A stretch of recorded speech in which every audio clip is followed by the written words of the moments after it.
আজকে আপনাদেরকে এমন একটি দ্বীপের সাথে পরিচয় করিয়ে দিব যেখানে আপনি গেলে মনেই হবে না সেন্ট মার্টিন থেকে কোনো অংশে কম এটি। তবে এই দ্বীপটি মূলত সেন্ট মার্টিনের মতো স্থায়ী না। ভরা বর্ষার মৌসুমে এই দ্বীপটি তলিয়ে যায় পানির স্রোতে। এটি মূলত মানিকগঞ্জ জেলার হরিরামপুর উপজেলার আন্ধারমানিক পদ্মা তীরে অবস্থিত।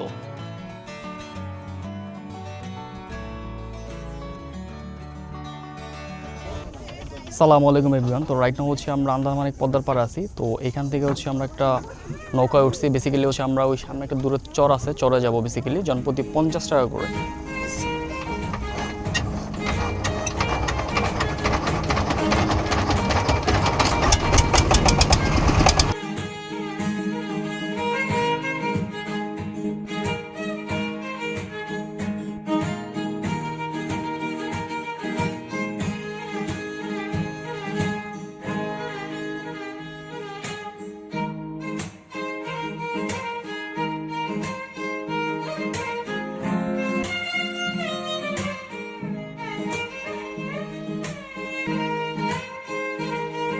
বন্ধুরা রাইট নাও হচ্ছে আমরা এই চরে কিন্তু আসছি।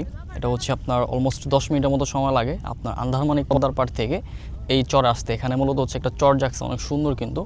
আর এখানে যে বালিগুলা এগুলো হচ্ছে একদম মানে একটু টাইপের, মানে পা দিলে কেটে যায় টাইপের, এরকম টাইপের। আর এই চরটা কিন্তু আপনার হচ্ছে বর্ষাকালে কিন্তু পানি থাকে। আপনার এখন যেহেতু চর জাগছে, বর্ষাকালে কিন্তু এখানে টোটালি পানি থাকে, এরকম চর কিন্তু থাকে না।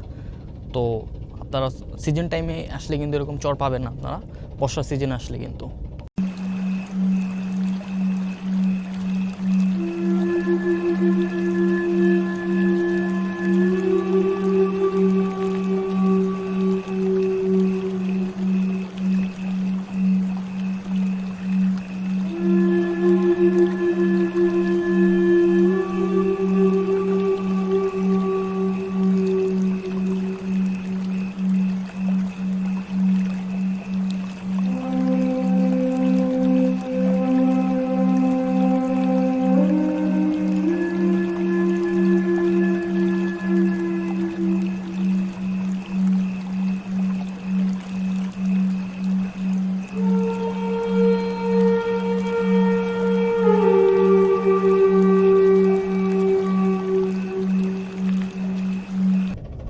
যারা হচ্ছে মূলত হরিরামপুর আসবেন বেড়াইতে, তারা হচ্ছে আন্দারমানিক পদ্মার পার আসতে পারেন।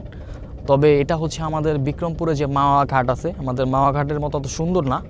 আমাদের বিক্রমপুরে গিয়ে যে মাওয়া ঘাটটা কিন্তু অনেক সুন্দর করা হয়েছে এখন পদ্মা সেতুর কারণে, অনেক সুন্দর কিন্তু ওই পরিবেশটা।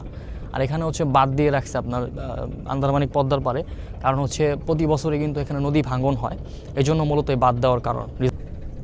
তো রাইট নাও হচ্ছে আমরা ওই পারে চলে যাব এখন। তো আমাদের ট্রলার উঠতেছি আমরা মূলত এখন। আর এখানে কিন্তু বিভিন্ন জায়গা হচ্ছে আপনার পানি মানে অল্প, এই জন্য হচ্ছে আপনার পারে কিন্তু ট্রলার ভিড়াতে পারে না, একটু দূরে ভিড়ায়, আপনাদের পানিতে হেঁটে দিন হচ্ছে হবে আর কি।